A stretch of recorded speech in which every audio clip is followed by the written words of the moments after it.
Hey guys, welcome back to the channel. Today we are covering NHL 2000, the last game on the PlayStation 1 before the jump to PlayStation 2. Now, guys, again, in the comment section, I understand that it does get made on PlayStation 1 as well, 2001. But again, I'm making the jump immediately throughout this series to give us a better sense of what it's like every time they make a console jump, because we're about to go through one right now with NHL 22. Also need to address the PC comments. So I get a ton of comments about PC was better and there was more you could do. Obviously, guys, I grew up in the 90s.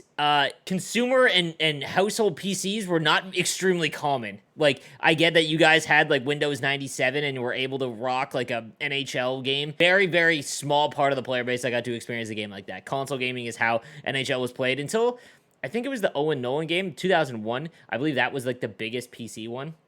But there's a reason why they don't make the game on PC anymore. It's because the player base is extremely small, and it was back then too. So again, I understand that PC version was better, but 97% of the community never played on PC. Just wanted to throw that out there. I understand it's better though. All right, guys, so let's get into the review of NHL 2000.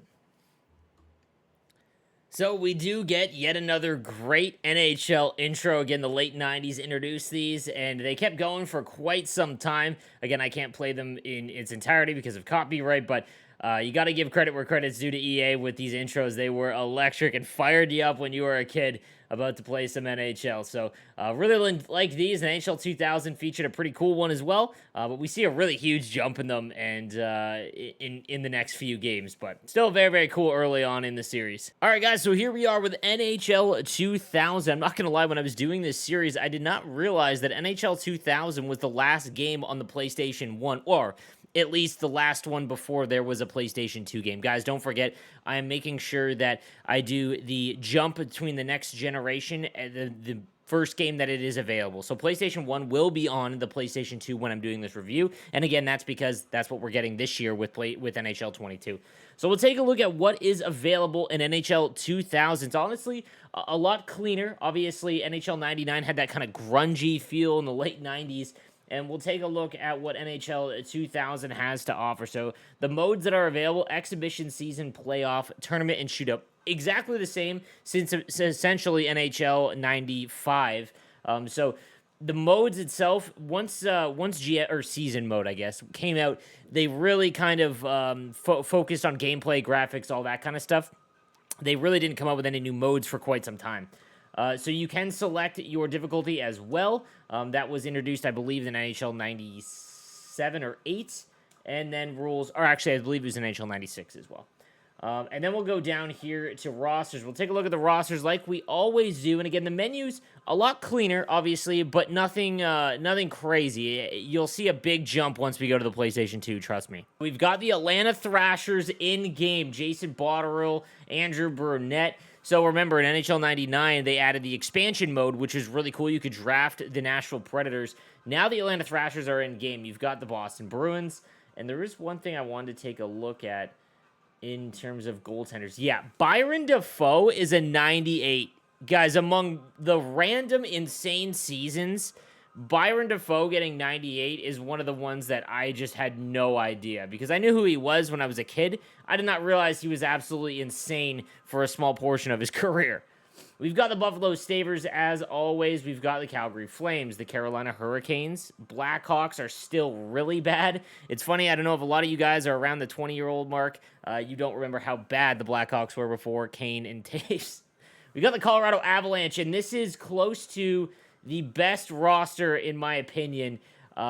You'll see, now, Colorado wins the Cup in 2001, but their 2003 roster is absolutely insane. However, they don't win the Cup that year. But this roster is absolutely nuts. You've got Peter Forsberg, who's a 99, Adam Foote, Chris Drury, who goes on to be a very, very good player, Milan Hajduk. You've got Claude Lemieux. We've got Sandis Ozolinsh, who's a 96. Same with Joe Sakic, another 99, Stefan Yell, and then Patrick Waugh-Net. Like, the early 2000s Avalanche, in my opinion, is some of the best teams ever in the NHL. This is obviously before the salary cap. Got the Dallas Stars, Eddie Belfour, net with 97 overall. The Detroit Red Wings, the Oilers, the Panthers, the LA Kings, the Montreal Canadiens. And we've got Nashville. Again, this is their second time being in the game now, and this actually represents their actual roster. Bob Boughner, Shark coach. Love to see it. And I believe where's Dave Legwand? There he is. He's their first real good player, and 71 overall. He becomes a little bit higher than that. We've got the New Jersey Devils, the New York Islanders. I believe this is the last year, yeah, it is, before Milbury absolutely derails this franchise for 20 years. Zdeno Chara gets traded, as well as Olli Jokinen, and I believe Felix Potvin was an Islander. I completely forgot about that. I believe Luongo's already been traded. It's just bad. It's just so bad. We've got the New York Rangers, the Ottawa Senators, who are becoming very good. Once they get rid of Yashin and absolutely fleece Milbury, they become insane for a little while. Got the Philadelphia Flyers, very good team as well. The Phoenix Coyotes, the Pittsburgh Penguins with Jaromir Jagr still at 99. St. Louis Blues, the San Jose Sharks, and I just want to take a look here. Is Marlowe there? He is now an 80 overall. Okay. And then the Tampa Bay Lightning, the Toronto Maple Leafs with my man Sergei Berezin, 88 overall. Love to see it. Vancouver Canucks, and the Washington Capitals. All right, so the trade screen, obviously, it's getting a little bit cleaner. So over the years, the ability to move players, again, introduced in NHL 95, which, again, if you haven't gone back and watched that, is why I believe NHL 95 is better than 94. But I digress. The trade screen, obviously, a lot cleaner still. They do improve throughout this. The custom teams is still there. You can make the EA Blades. And then there is create a player. So we talked about how in NHL 99, they really made strides. They make it even a little bit better now. Again, obviously, it doesn't look that clean, but you can see here that oops, 1 second. We'll just make a name here. Lucam YouTube.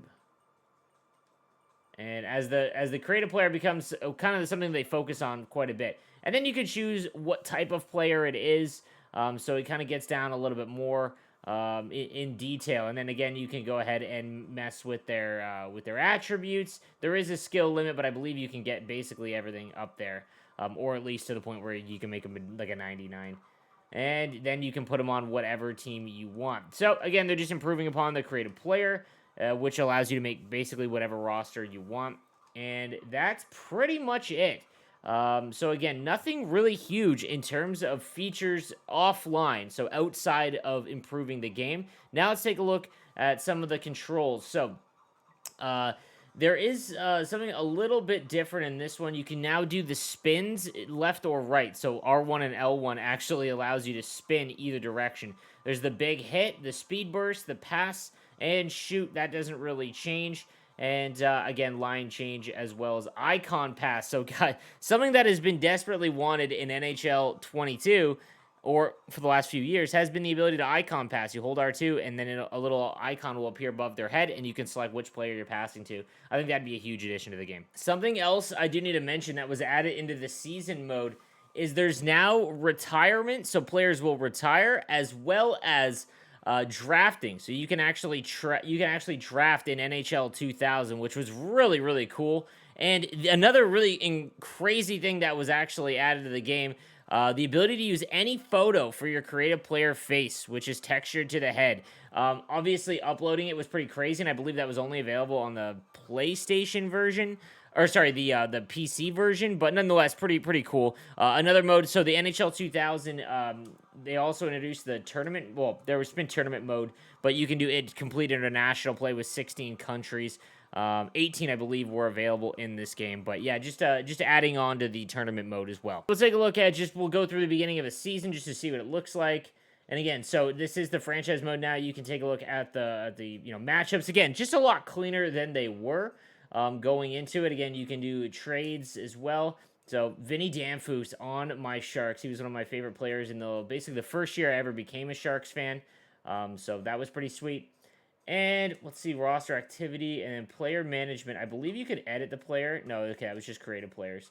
But yeah, let's get into the game and see what they did for gameplay. Also, you can choose jerseys as well. So it doesn't show them on screen, which is kind of tough. But we'll go with away for this, and we'll go inaugural. I believe inaugural is white. Here we are with the loading screen for NHL 2000, this is when they introduced the icons like the hammer for big hitters and things like that. Another big piece of production is Darrell Ray leaves the series as color commentary in NHL 99, and he's replaced by Bill Clement. So this game does have Bill Clement and Jim Houston, who are was one of the better tandems that we got throughout the series.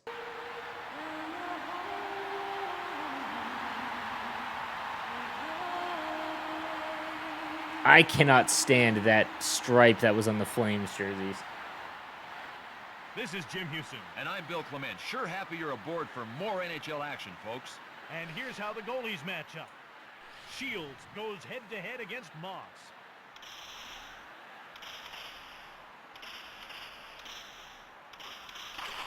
Nolan is a punishing hitter. Marchment to center ice. Still has that the wind-up meter.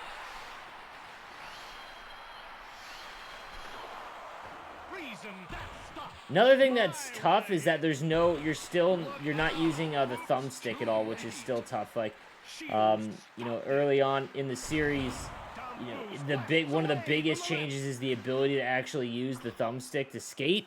That's honestly one of the biggest additions that they add into NHL games, just because of how much you're on it. In other sports games, it's not nearly as, I mean, FIFA to an extent, but it's a lot slower. And Madden, obviously, not really at all, you know, other than when you have the control of the ball. But in NHL, like, it's pretty important, and, you know, just not able to use the thumbstick is pretty tough. Huge hit still. The puck pickups and passing, though, is awesome. I will say that. Like, this has been really flushed out. And again, when you see what NHL 97 was like, it just, they came so far in the PlayStation era. You got the little deeks as well. I'll try a spin move.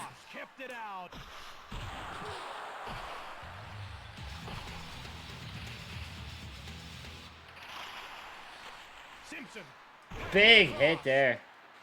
See, it's just awkward to not use the directional pad to skate still. Come on, Vinny, let's go. Little deke. Friesen with a muffin. Moss made the save.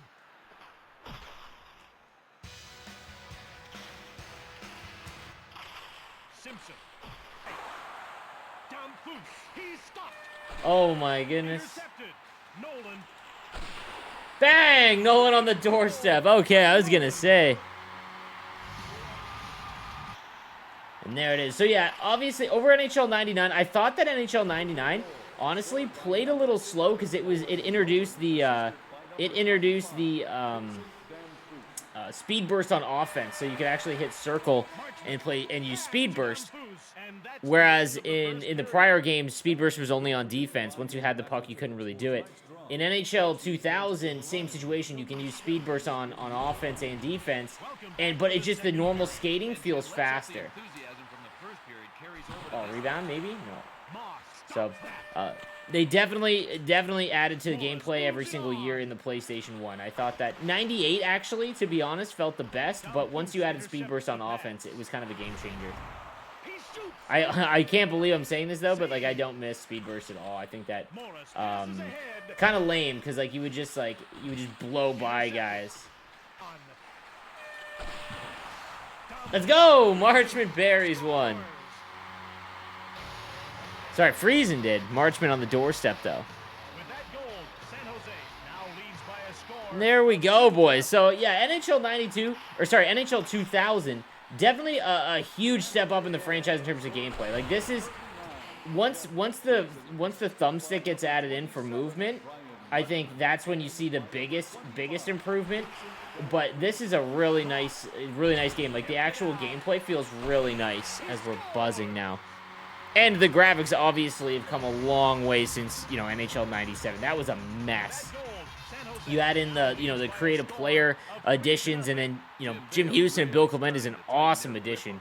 But we're still, you'll see the jump in the series from PlayStation 1 to 2, and it is incredible. I think that a lot of stuff that gets kind of, overlooked is that when there is a console generation jump, like what we're about to see now with PlayStation 4 and 5, or Xbox and the Series X, is just how insane it is. Because you'll see him play in 2001, just how insane the graphics are, and it's obviously 96 to 97 from Sega to PlayStation actually was one of the worst ones because they just tried too early. The technology wasn't there, in my opinion, and NHL 97 was one of the worst games ever.